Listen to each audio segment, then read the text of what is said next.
Saravana Perumal sir, இப்போ நீங்கள் வரதுக்கு முன்னாடி நான் ஒரு சில விஷயங்களை அடிக்கோடிட்டு காட்டினேன். குறிப்பாக என்னுடைய கையில் இருக்கக்கூடிய இந்த தேர்தல் அறிக்கையை முதற்கொண்டு 2021 தேர்தல் அறிக்கையில் ஆசிரியர்களுக்கு சம ஊதியம் வழங்கப்படும், ஆசிரியர்களுடைய பணியிடங்கள் நிரப்பப்படும், பணி உயர்வு வழங்கப்படும், இப்படியான பல விஷயங்களை ஸ்டாலின் தலைமையிலான அப்போதைய திமுக தெரிவிச்சிருந்தாங்க. ஆனால் இதில் ஒன்று கூட நிறைவேற்றலை அப்படின்றது தான் ஆசிரியருடைய மிகப்பெரிய குற்றச்சாட்டாக இருக்குது. உங்களுடைய கருத்து? சார், அனைவருக்கும் மாலை வணக்கம். நேரமின்மை கருதி தமிழ் கடவுள் முருகனோட திருவடிகளிலிருந்து என்னோட பொன்னான கருத்துக்களை உலக தமிழ்ஞங்களுக்கு பணிவோடன் தெரிவிக்கிறேன். அதாவது பார்த்தீங்கன்னா, இங்கே 22 ஏப்ரல் 2023 ஒரு ஊடகத்தில் பிரிண்ட் மீடியாவில் வந்திருக்கு. சிஏஜி காம்ப்டன் ஆடிட்டர் ஜெனரல் அவங்க என்ன சொல்கிறாங்கன்னா, சிகப்பு கொடி காமிக்கிறாங்க. டீச்சர்ஸ் ஷார்ட்டேஜ் தமிழ்நாட்டில் இருக்குது. அது இல்லாமல் ஃபண்ட்ஸ் சரியாக யூட்டிலைஸ் பண்ணப்படலை.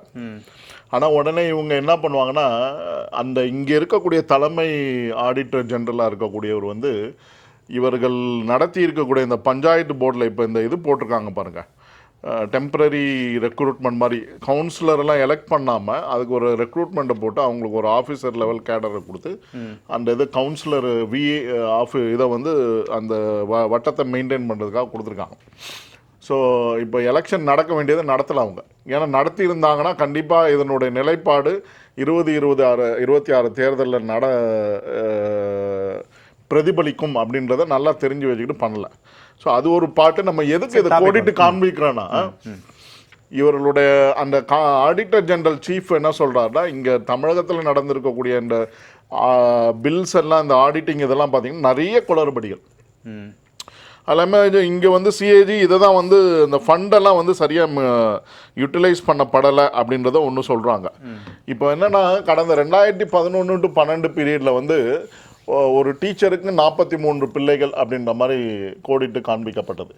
இப்போ இவங்க என்ன சொல்கிறாங்கன்னா, நாங்கள் ஒரு டீச்சருக்கு 26 1:26 அப்படின்ற ரேஷியோவில் இருக்குது அப்படின்னு சொல்கிறாங்க. பட் இருந்தாலும் ஷார்ட்டேஜ்.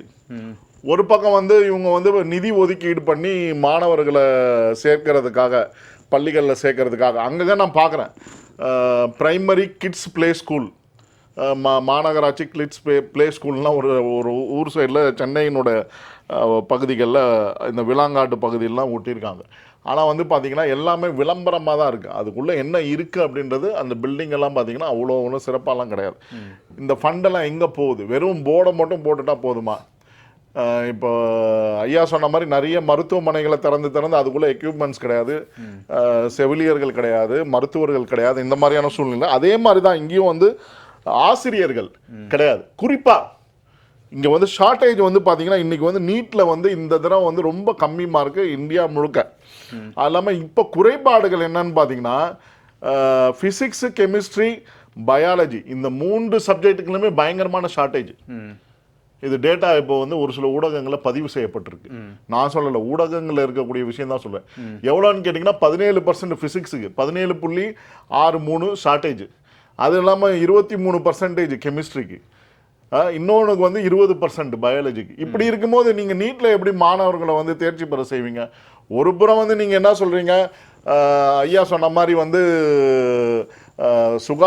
சுகாதாரத்துறையும் கல்வித்துறையும் என்னுடைய 2 கண்கள் அப்படின்னு சொல்லிட்டு அவர் என்ன பண்ணுறாருன்னா, 3வது கண்ணை கொண்டு எல்லாத்தையும் அடக்க நினைக்கிறார்.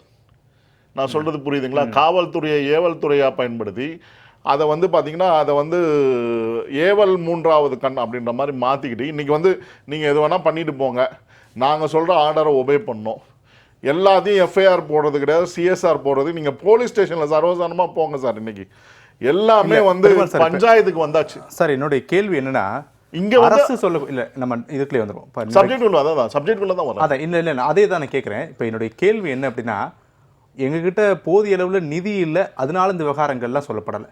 2 வழக்கு உச்சநீதிமன்றத்திலையும் உயர்நீதிமன்றத்திலையும் நிலுவையில் இருக்குது. அந்த வழக்குனால நான் அவங்களுடைய மூப்பில் என்னால் கொண்டுட்டு வர முடியாது அப்படின்றதான் அரசு அதிகாரிகள் ஆசிரியர்களுக்கு சொல்லக்கூடிய தகவல்.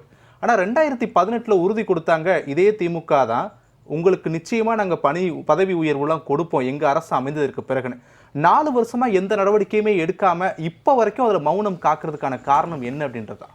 சார், அதாவது உச்ச நீதிமன்றத்தில் இருக்கக்கூடிய நிலுவையில் இருக்கக்கூடிய அந்த பிரச்சனைகள் வந்து ஆசிரியர் இந்த இது டிஏ உயர்த்தி கொடுக்குறது, இந்த மாதிரி பிரச்சனைகள்லாம் வந்து யார் கையாளணும் அதை சொல்லுங்கள் பார்க்கலாம். நீங்கள் தான், உங்கள் ப்ளீடர் தான் போகிறாங்க, அதுக்கு பல லட்சம் ரூபாய் செலவு பண்ணுறீங்க.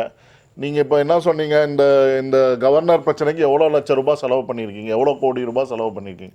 அந்த ஃபண்டை எடுத்து நீங்கள் வந்து ஆசிரியர் நியமனத்துக்கு இதுக்கெல்லாம் வந்து சரியான சீர்படுத்துதல், அந்த ரெக்ரூட்மெண்ட்டுக்கு எப்படி வழிவகை செய்ய வேண்டும், அதெல்லாம் வந்து பண்ணியிருந்தீங்கன்னா பண்ணியிருக்கலாம். மருத்துவர்களுக்கு பண்ணியிருக்கலாம், அதெல்லாம் பண்ணலை நீங்கள்.